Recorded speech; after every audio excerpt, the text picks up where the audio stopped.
New Year hồiนี้เราไปข้างกันมาต้องตัดดิ subject เลยเบรกจานี่มาทั้งใจทานนี่โอเคเราไปอันวิธานี่มาเอาเราเด็ก โอ้ย Pakistan đâu cũng cái như thế rồi. ไล่สกัดจะไม่ต้องแมว แต่เราจะลดค่าถูกก้าวเราแต่เราจะลดมองเรา โอเคกระจายกันตรง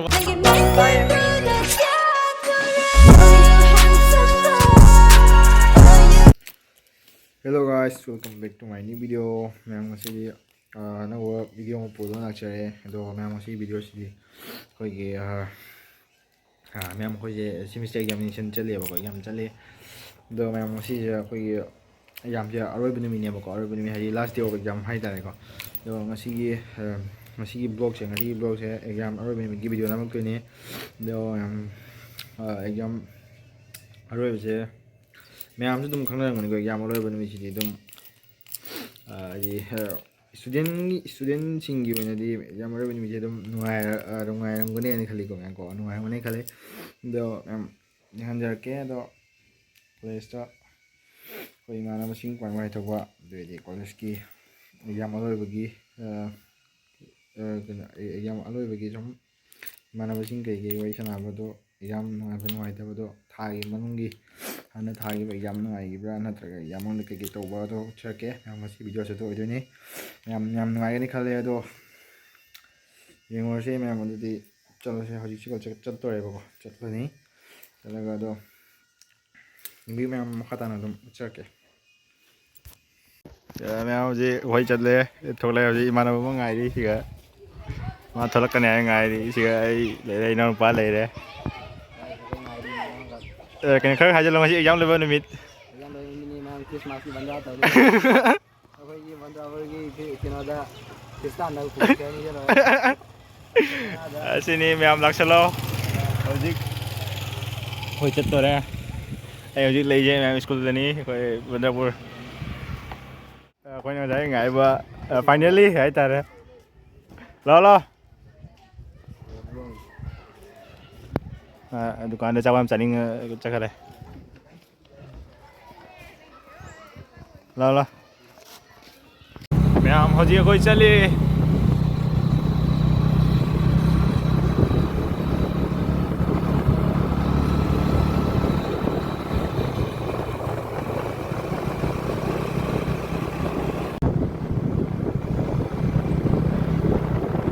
कोई चली हजी पालोंगा चौधरे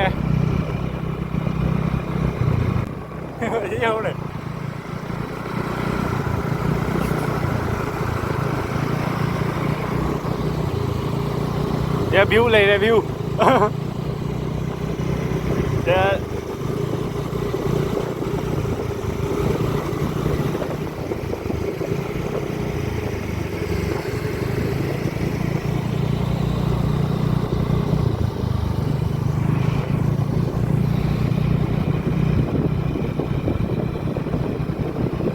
exam था चली last day of exam ma'am कोई चलिए मी अहुमने बको मी अहुमने मैम हजिक पालोंगा थोंग यौरे ममांग द मोय चली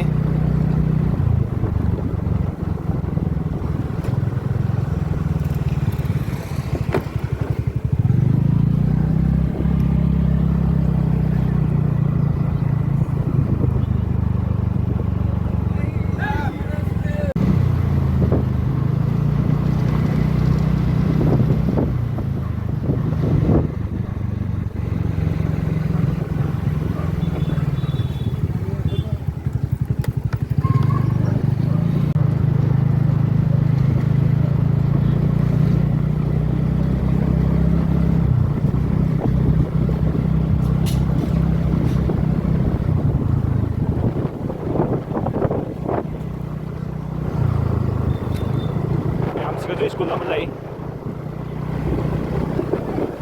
से मोई हायर सेकेंडरी था को मैम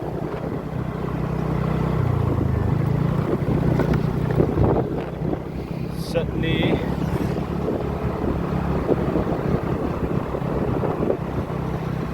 ओके मैम यौरगा मु यंहंजरके मैं हजिक यौदोरे कामुगस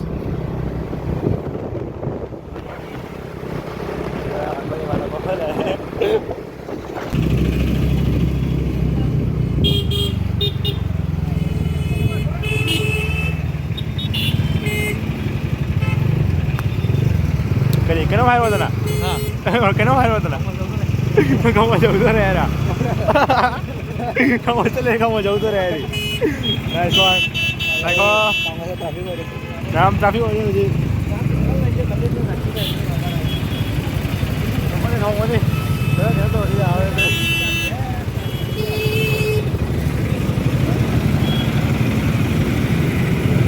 ꯃꯌꯥꯝ ꯂꯝꯕꯤ ꯊꯥꯗ꯭ꯔꯦ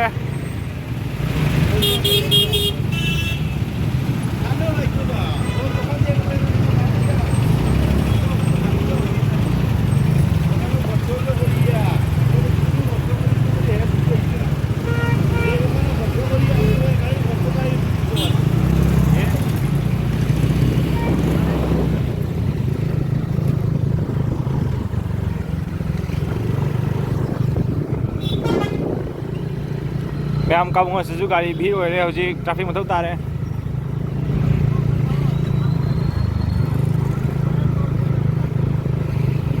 ꯍꯧꯖꯤꯛ ꯐꯖꯔꯤ ꯑꯩꯈꯣꯏ ꯃꯃꯥꯡꯗ ꯇꯣꯞꯄꯔ ꯑꯃ ꯆꯠꯂꯤ ꯑꯅꯩꯕ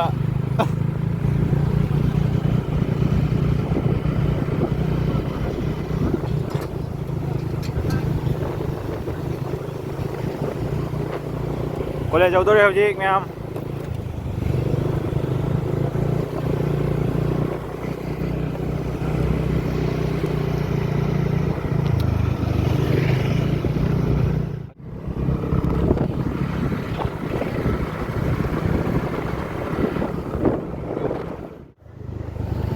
finally college yauре hojik let's go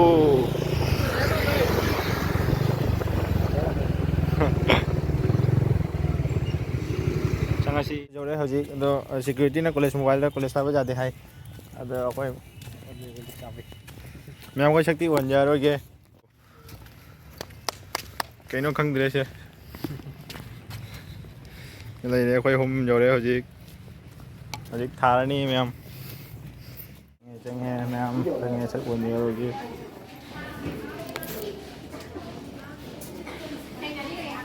ma'am हजिक college campus नहीं हजिक मनुंग दनी अदो एग्जाम से असि लास्ट डे नहीं अदो खरा हाइजलो कई कई एग्जाम कमाई तौबा कमाई थानी है एग्जाम जी थांगला तुम फोन नहीं पूछा जा रही थी मिंगो ने तुम क्या तुम था लो रे ओके नाइस अदो फजरे मैम सिनी अदो ngasi एग्जाम लेवल में नहीं मैम एग्जाम लेवल में से नुंगाम दु वाले एग्जाम लेवल में छात्र कुनो दुम नुंगाम मनी खाली अदो ngasi सिनी दुम जगह लगे असि कोई मानब ले रे टॉपर नहीं है मई ताबनी मई ताबा जे अखोई मयम पिबाई चैनल से आइदी अखोई मना किनेबा आइदी मासे याम आइदी हार्ड वर्किंग तब आइदी मा खरा सेल भी खरा मोक चादे मा दुना कैमरा खरा कई गांग से खरा कोक चा देसु दुम आइदी मा होनदरा दुम नोंग की कंटेंट से इंप्रूव दम खरा kan ओके अदो मैम से नहीं अखोई दना मैम से वीडियो से जिंग वीडियो सरकार तो मुझे काउनो में सरकार तो समझ मो तो लाइक सरकार तब बिरोंग मैम नम जे लो पखा थुगा गम तो लगा ओके हजार की नंबर 1 चैनल नंबर तो है लो पखा लगी ना जे अच्छा तो पखा लो बजे पाक बोला नम हो बम जे कई पाई no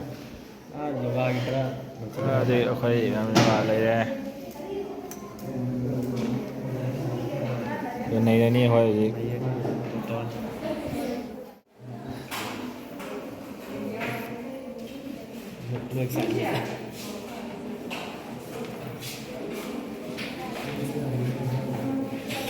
cái nó ba cả ta khai bộ cái tay nữa đi mày đi bây giờ đi chơi chập cha đây rồi đi chưa đi pass bây giờ ok đâu em cắm thả gì come on cái ta đấy nó dịch cũng cái ta đấy hoàn tiền one minute tiền ta đấy guys 1:30 để hold running exam sudah tak aman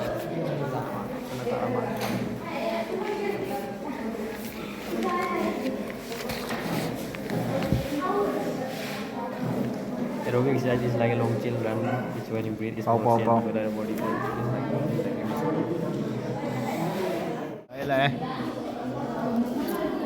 कोई chắc फजल là कोई topper से जो extra topper में ले रहे से जो dancer topper plus मासे मैं हम कमर तो वीडियो है ना असम में top चादों नहीं मासे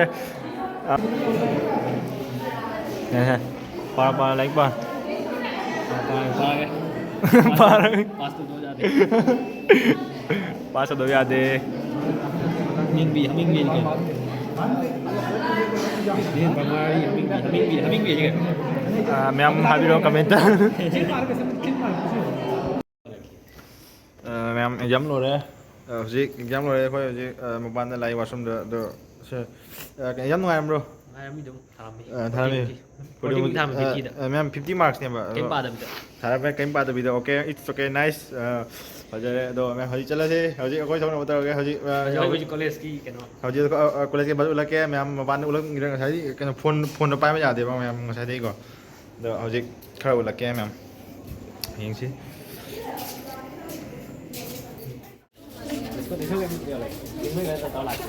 Ready?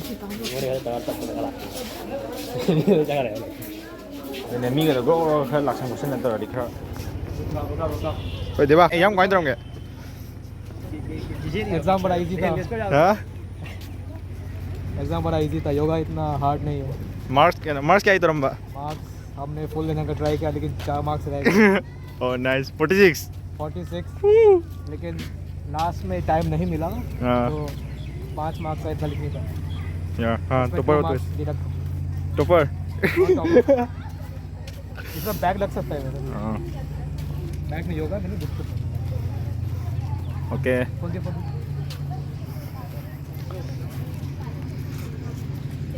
Nang ini. हाँ नहीं जानती है ꯑꯍꯥꯎꯕꯤ ꯄꯟꯕꯤ Cang mo ka ba yan? Phone ba yan naman ni? ꯌꯥꯕꯅꯤ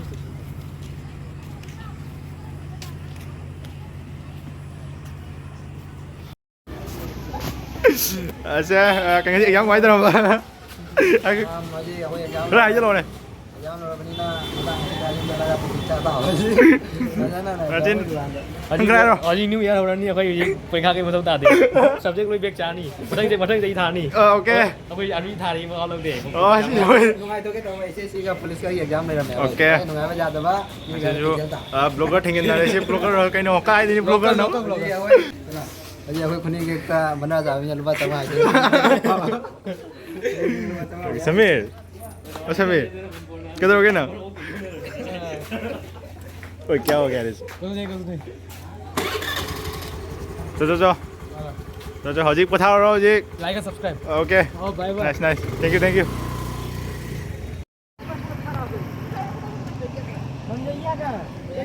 हमना भी सगला Lụm mớ lại gì thì ơi.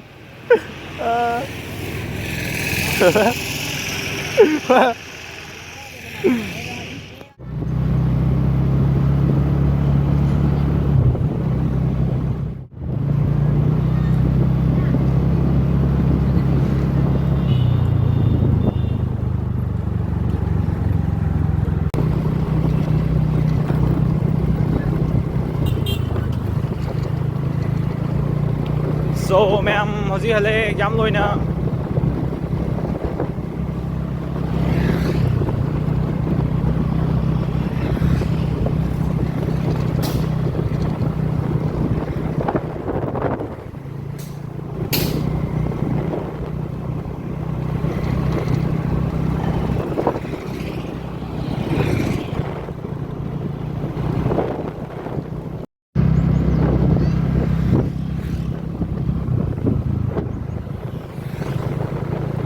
Exam loi ma'am. Ma'am hozir petrol pump dei thau khara haki ge.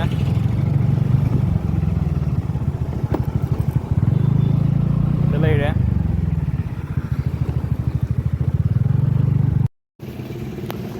Sina ma'am hap pa loi ne hozir.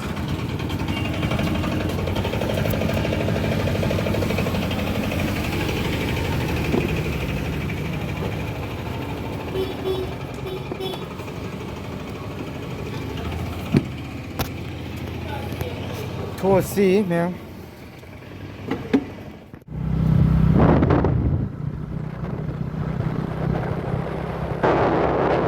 Ma'am, yum de halle hojik.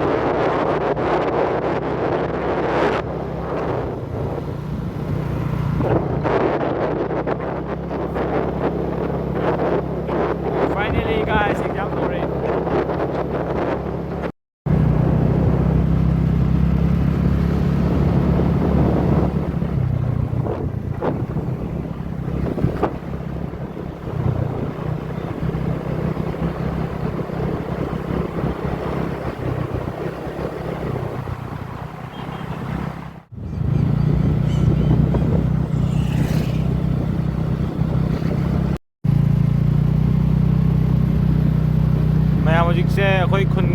palongkat yaureको bridge तो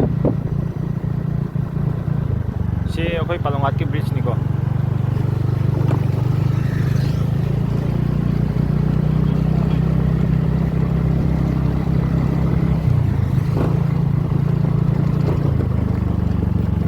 ma'am हजिक Changani सिगा सुंदरी है ना जो मफम का लेके सुंदरी है ना ले अदो असीगी कुंजिमु असीगी मफम जिमु लालगा अखोई कुन चंगदोने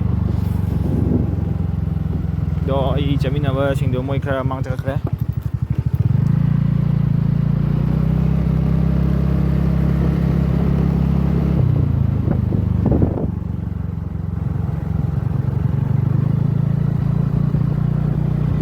ओके मैम लोसलसे एग्जाम सु लोरबनिना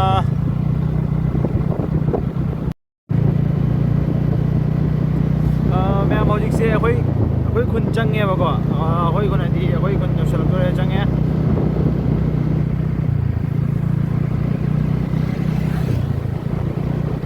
सिगा मंदिर अमा लई